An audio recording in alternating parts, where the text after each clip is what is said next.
The deeper I've gotten into my career working with women in the health and fitness space, the more fascinated I have been by neuroscience and neuroplasticity. And these are a few of the really important things that I have learned when it comes to hacking your life, controlling your mind, and creating abundance and success. Your brain is constantly looking for proof to validate your beliefs, values, and experiences. There's something called the reticular activating system, and it works like a filter. If you keep thinking, I fall off every weekend, I have a poor relationship with food, I feel stuck in my body, your brain will highlight every piece of evidence to confirm that. Not because it's true, but because it's what your brain has been trained to look for. When you become overly attached to an outcome, your brain actually perceives this as a threat. The amygdala activates not getting what I want as a potential loss. We are wired to avoid loss more than pursue gains. You can use delusion as a tool to succeed. Delusional self-belief is the bridge between who you are and who you believe you could be. You have to become so deeply aligned with who you're becoming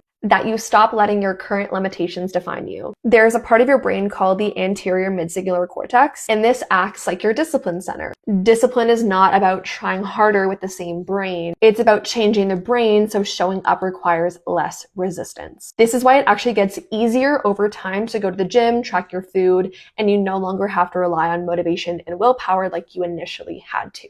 And lastly, most people think stress is bad. Your brain is always asking, is this a threat or a challenge? If you constantly avoid hard things, your brain tags them as dangerous. If you repeatedly face them, your brain starts to register them as safe and meaningful. That is why exposure builds confidence more than affirmations ever will.